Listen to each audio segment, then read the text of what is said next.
बॉलीवुड के हर फनमोला कलाकार किशोर कुमार की आज पुण्यतिथि है। चलिए आज हम आपको बताते हैं सुरों के सम्राट, इंडस्ट्री की मस्तबोला सिंगर कहे जाने वाले किशोर कुमार के बारे में कुछ दिलचस्प बातें। तो देखिए हमारी ये खास रिपोर्ट। बॉलीवुड के महान गायक किशोर कुमार की आज पुण्यतिथि है। गायकी के साथ किशोर कुमार एक संगीतकार, एक्टर, डायरेक्टर और प्रोड्यूसर भी थे। उनका हर प्रशंसक उन्हें याद कर रहा है। बड़ी संख्या में किशोर प्रेमी उनकी समाधि पर दूध जलेबी का भोग लगाकर उनके गीत गाकर उन्हें याद कर रहे हैं। 13 अक्टूबर को किशोर कुमार जी की पुण्यतिथि है और उस अवसर पर जो राष्ट्रीय किशोर कुमार सम्मान पुरस्कार है वो राजकुमार हिरानी जो पटकथा लेखक है उनको दिया जाएगा और नीरज श्रीधर है उनके द्वारा जो गायन का कार्यक्रम किया जाएगा और हम जनप्रतिनिधि उपस्थित रहेंगे। किशोर कुमार का जन्म 4 अगस्त 1929 को मध्य प्रदेश के खंडवा में रहने वाले एक बंगाली परिवार में हुआ था। किशोर अपने 4 भाई बहनों में सबसे छोटे थे। किशोर कुमार का असली नाम आभास कुमार गांगुली था। खंडवा में शुरुआती पढ़ाई करने के बाद किशोर कुमार ने अपने कॉलेज की पढ़ाई इंदौर के क्रिश्चियन कॉलेज से की। यहाँ पर 4 अगस्त और 13 अक्टूबर को पूरे देश भर के कलाकार आते हैं। इससे बड़ी बात क्या होगी? जो दिल्ली से, गुजरात से, मद्रास से उस किशोरदा को चाहने वाले आते हैं, वो ये कहते हैं कि भाई साहब मैं दे देता हूँ 5-10 लाख रुपए अपनी तरफ से।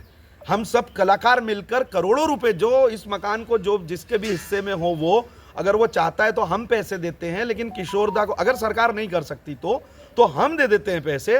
लेकिन वो जो धरोहर है जहाँ पे किशोर कुमार पैदा हुए, जिस पलंग पर वो बैठते थे, जहाँ वो खाना खाते थे, जहाँ से वो अपने दोस्तों के साथ खेलने जाते थे, तो वो जगह जो है आज भी वो किशोरदा की याद दिलाती है और वो खंडर सी बन गई है। थोड़े समय में वो गिर जाएगा और उसको लेकर जो उनके जो पारिवारिक विवाद हैं उसे उन लोगों को हल करना चाहिए और कुल मिलाकर उसे एक संपदा जो है, एक धरोहर के रूप में जो है घोषित करना चाहिए। इसमें पूरे देश के कलाकार जो हैं वो तैयार हैं। किशोर कुमार के फिल्मी करियर की शुरुआत एक अभिनेता के रूप में वर्ष 1946 में फिल्म शिकारी से हुई थी। किशोर कुमार की आवाज राजेश खन्ना पर बेहद जमती थी। राजेश खन्ना फिल्म निर्माताओं से किशोर के ही अपने गीत गवाने की गुजारिश किया करते थे।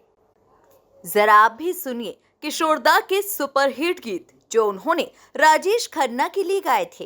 खंडवा बड़ा प्रसिद्ध शहर है और बड़े प्रभावशाली व्यक्तित्व यहाँ पर हुए हैं, लेकिन किशोर कुमार एक ऐसा व्यक्तित्व है जिसने देश के साथ ही पूरी दुनिया में खंडवा को प्रसिद्धि दिलवाई। वो किसी भी मंच पर जाते थे तो ये कहते थे कि किशोर कुमार खंडवा वाला गाने को तैयार है।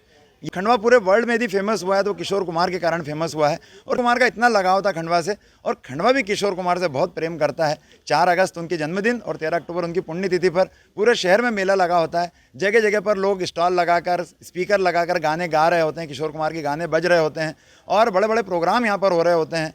कुमार के बारे में हम सब जानते हैं कि जब तक वो जीवित रहे तब तक तो खंडवा को उन्होंने याद किया ही, लेकिन उन्होंने अपनी वसीयत में ये अंतिम इच्छा लिखी थी कि यदि मुझे कुछ हो जाए तो मेरा अंतिम संस्कार खंडवा में किया जाए। और ये जो समाधि आप देख रहे हैं, ये समाधि किशोर कुमार की वो स्थान है जहाँ पर उनका अंतिम संस्कार हुआ था और उस वक्त खंडवा शहर की पॉपुलेशन 1.25 लाख 1.5 लाख थी और इससे 2 गुने लगभग 2.5 लाख लोग उस अंतिम यात्रा में थे। यहाँ लाकर उनका अंतिम संस्कार किया और ये जो स्थान है वो खंडवा के किशोर प्रेमियों के लिए, गायकों के लिए किसी तीर्थ स्थान से कम नहीं है। बड़े दूर दूर से देश के गायक, विदेश के गायक यहाँ आते हैं, किशोरदा को श्रद्धांजलि देते हैं और भावुक होकर रोने लगते हैं। तो ये जो प्रेम है, ये जो समर्पण है, ये आप और कहीं नहीं पाएंगे। बड़े बड़े गायक हुए हैं लेकिन उनके जन्म स्थान पर कभी भी इस तरह का आयोजन नहीं होता जो खंडवा में होता है। किशोर प्रेमी नहीं, पूरे देश भर के किशोर प्रेमी उनके जन्म दिवस 4 अगस्त हो या उनकी पुण्यतिथि 13 अक्टूबर हो, पूरे उत्साह के साथ एक त्यौहार के रूप में इन त्योहारों को मनाते हैं और खंडवा में आकर पूरे देश भर के दीवाने, किशोर के दीवाने आकर दूध जलेबी का भोग लगाकर किशोरदा को गानों के माध्यम से श्रद्धांजलि देते हैं। उसी के अनुरूप मध्य प्रदेश सरकार द्वारा विगत कई वर्षों से एक किशोर सम्मान अलंकार पुरस्कार भी दिया जा रहा है जिसमें 5 लाख रुपए की राशि होती है और देश के महान पटकथाकार, लेखक, गीतकार ऐसे व्यक्ति का चयन होता है और एक प्रक्रिया के तहत उन्हें यहाँ सम्मान के लिए बुलाया जाता है और चयन हुआ 2023 का।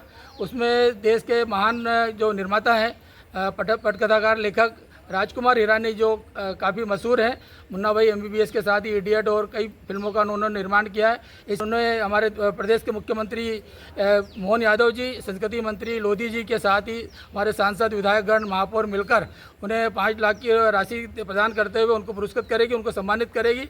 उसी के श्रृंखला में उस कार्यक्रम के अंतर्गत ही देश के महान गायक पार्श्व गायक कलाकार नीरज श्रीधर है, जो अपने आप में एक मशहूर गायक कलाकार हैं, वो भी अपने गीतों के माध्यम से दादा को श्रद्धांजलि देंगे। गीतों 13 अक्टूबर 1987 का वह दुर्भाग्यपूर्ण दिन, जिस दिन किशोर कुमार का देहांत हुआ, और वह पल जो है हम कभी नहीं भूल पाएंगे। क्यों के लोग उस दिन यहाँ पर जब उनकी शव यात्रा निकली तो पूरा शहर का कोना कोना लोगों से भरा हुआ, लोगों की आंखों में आंसू, और जब शहर के बीच से निकल रहे थे, शहर में पाँव रखने की जगह नहीं थी।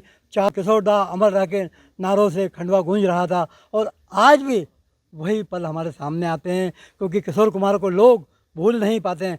किशोर कुमार ने खंडवा को सब कुछ दिया। अब खंडवा वालों की बारी है, खंडवा वाले भी हर पल हर समय किशोर दा को याद करते हैं, और 13 अक्टूबर और 4 अगस्त को ऐसे मनाते हैं जैसे कि कोई खंडवा शहर में बड़ा उत्सव हो, बड़ा त्यौहार हो। किशोर कुमार ने भले ही सफलता की ऊंचाइयों को छू लिया था, मगर उनके दिल के अंदर हमेशा एक किशोर बसता था। किशोर कुमार ने अपनी शानदार कॉमिक टाइमिंग से 50-60 के दशक में अपनी कॉमेडी से सभी को खूब हंसाया। Bureau report, MP news, Khandwa.